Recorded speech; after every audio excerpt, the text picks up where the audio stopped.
Well, the biggest failure that I see is minority contractors. Okay. Why? To me, that's the biggest failure that we had in the mission district. So this is in San Francisco. This is San Francisco. San Francisco, 1960s, 1970s. This is San Francisco, 1970, 71. So this is now the turn, right? Of when you have businesses that are being started up by the new mission that's coming out, because the old mission was all of the Irishmen, right? And the workers who worked at the docks, right? That whole industry was now leaving, right? No, all of those, the minority in San Francisco, ¿cómo se llamaban?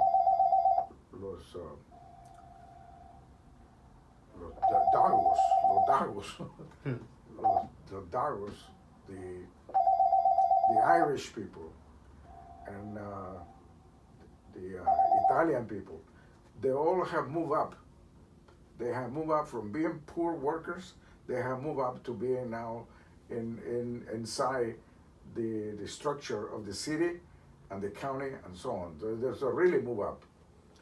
So there was a vacuum left of workers, vacuum. And just so this is natural upward mobility. So this is a natural upward mobility goal. And all of these people that were the helper for these people now became minority contractors. And they all came out of the warehouses. Okay. They were working in the different warehouses on 3rd Street, on 16th Street, on the Fillmore District. Right. And so now they're all minority contractors. So they got their hammer, the chisels, y tan listo. They're ready to become now business owners. Or what we're now calling in today's society entrepreneurs. Entrepreneurs, right. And so but all these people did not know a thing about business. Some of that's still true today. They didn't know a thing about business. They didn't know how that thing worked. Sure. Okay, so in the business community plan for San Francisco, particularly for the mission, that we had an economic development unit. Right. And one of the economic development unit was to develop the minority contractors worker, so that we'll have a minority contractor desarrollo, development. Right. So we finally were able to pull it together. We pulled together a minority contractors project whereby there was going to be seed money used, $200,000 at the bank, and then this seed money will serve as guarantee. Will serve as guarantee for this minority contractor to have business capital. So if anybody had a contract with the city or a contract with contractors, then those people will go to the bank and get a line of credit and use this minority development fund that we had to serve as collateral. Right. It's leverage. To give them leverage and so that they could have working capital to hire their own workers and do the thing.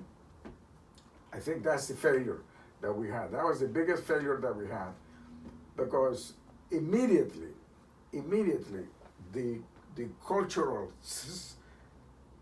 environment came in. Right.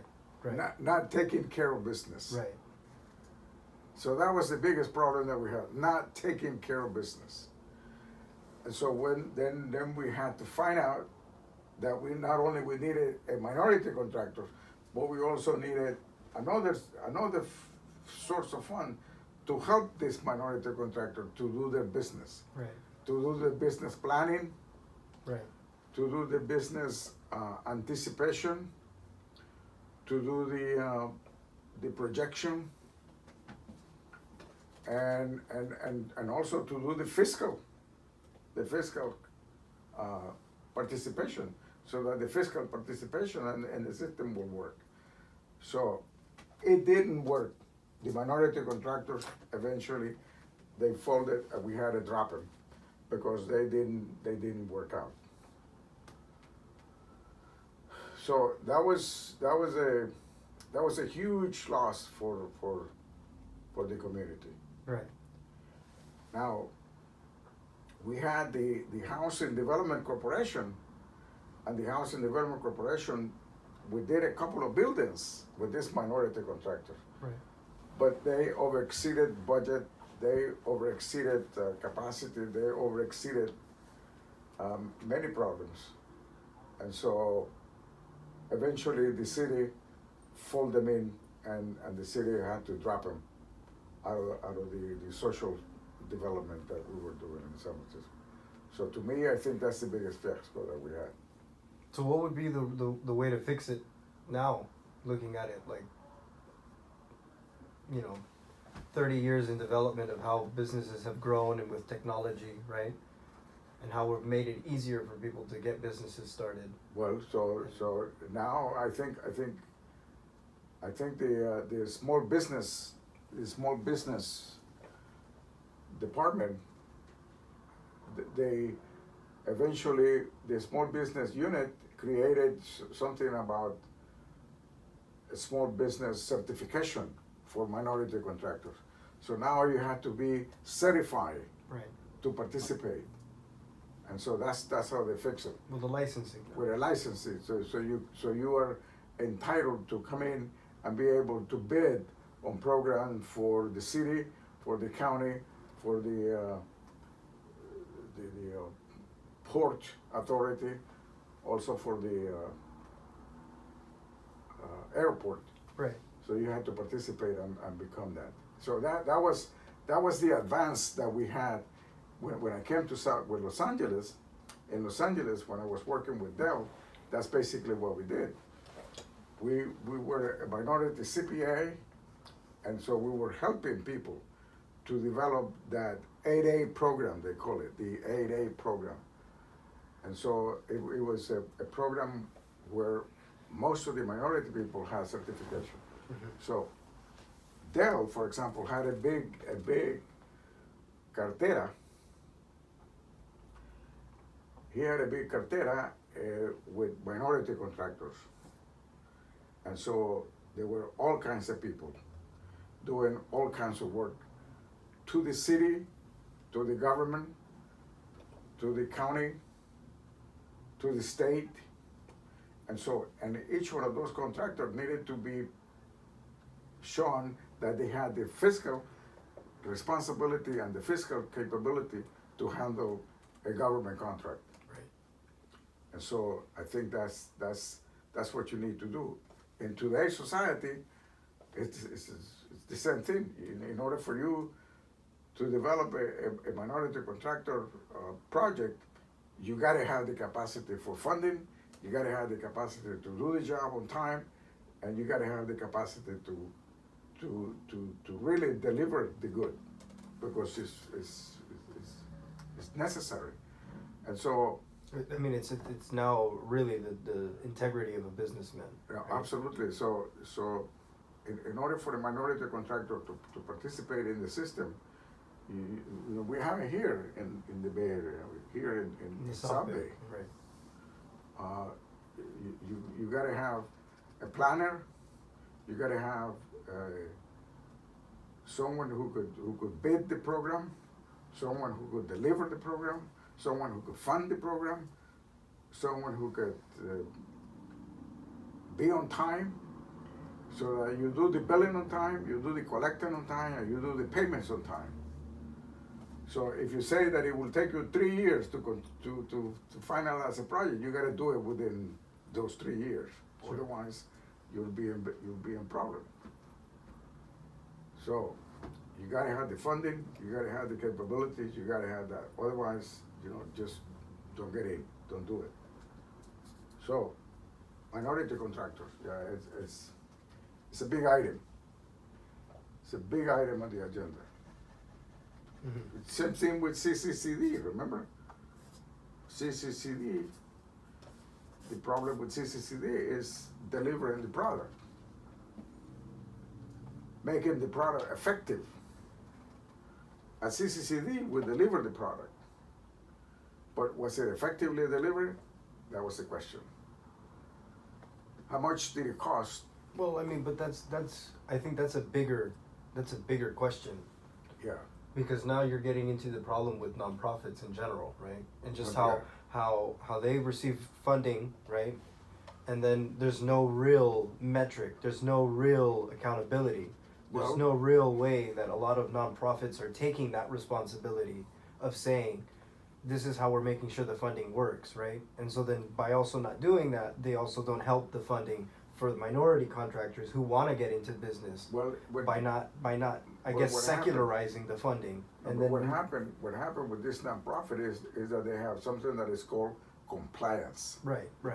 Something that is called compliance Sure. audit. So you gotta bring a project and throw it into a compliance audit, and in compliance audit, what you do is that you look at it and you assess it between what they say they would do versus what they did. Right. And then once you assess it, you begin to evaluate it systematically, scientifically, whether or not the funding of this organization was done correctly, or the delivery of the goods were correctly done. So you really have to have the compliance part in order for all those nonprofits to participate and make sure that the dollar spent in those projects goes to the program, not to the administration. Right. So. No, that's- because I mean that's one of the big loopholes that nonprofits would do. Right. So, minority contractors, nonprofits, they need to develop their system for delivering the good. Right. Maybe with this new technological outcome, it could happen, maybe. But you gotta have the funding. I mean, that's basically, if you don't have the funds, you can do it. Like, for example, I seen organizations with a lot of money, with good funding, that they deliver the good within time, and they deliver the good in time, and that's time is of the essence. Right. And in long-term contracts, time is of the essence. Yeah. And that's where everybody is at, right? Everybody is a contractor. Well, with now the gig economy, right? The gig economy that we're living in that sense, sure. Yeah. I mean, with Uber and Lyft, giving people the opportunity to be their own boss, essentially, right? To work when they want to pick up the rides as their service, then yeah, everybody's an independent contractor Yeah. now. Yeah. Right. So, which is that And good or you bad? then you can make the argument, is that good or bad? Like Yeah. if you're running the business and you're figuring out, maybe you can run Uber as a fleet, right? Yeah. Which we've seen here, but then at the same time, would you be better off making your own Well, kind I of mean, if limo for service? and Uber, that's- for well, Uber to work, it means that you gotta have a place that you could rent, right? You gotta have equipment that it work. right, their underlying understanding in the beginning of their business plan. So what Well, do in you- the beginning of their business, So because what- now that's changed. So what now do you they need? have. What do you need for to become an Uber? What do you need? You need a car, right? No, you don't. Okay. Not anymore. See, Not but, anymore. but before, that's what I'm saying. Yeah. Before, those were implicit costs that Right. somebody would already have. So You would have a car. First and foremost, you have a driver's license. a driver license. So right? So You have a license to drive. so you got a license. So you need a license. Yeah, of course. Okay. That's So why you we're need a starting with the license. License. Okay. And the license also implies insurance, also Okay. implies, the fees and all that other stuff. Insurance. Okay. And then you also needed the vehicle. You needed the vehicle or At least access to credit to a vehicle, access to credit to a vehicle. Okay. right? Okay. Same thing as minority contractors, Right. right? Access to credit to a vehicle. Okay. What else you need? A You phone. You You need, need a phone, and you need You need a data, phone. You need data. obviously, because Okay. And you need time. And right. You need time. 8 to 16 hours a day Right. to be on call, essentially. To be a driver Well, on call. essentially, it's not even on call. It's you pick your hours and whoever's out there, Yeah, and if you're in their area, you can pick them up. okay. So there is a bit of a business entrepreneurial sense Claro. to getting into the independent contracting business Claro. as an Uber or Lyft driver. So, But- what we're saying all of this is that you need to have capacity to produce the outcome. But I think even more so if you're going to be running the business, right? Right. And you think of yourself as a driver, whom maybe some people out there may not consider themselves a business as Right. they're a driver. They Right? need to start So considering. So right? once you deliver the good, for example, then you're gonna have to collect the money.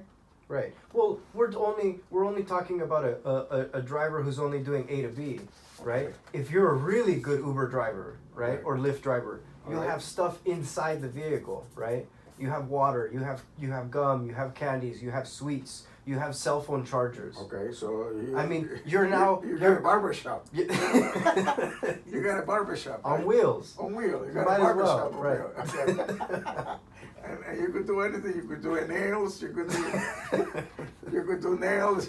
No, I mean, shoe shine. feasibly, you're getting into a new business for Okay. people who are looking to You need a shoe shine. Yeah, really.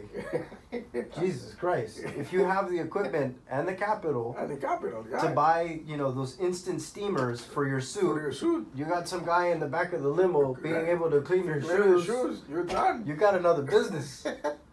All right, on that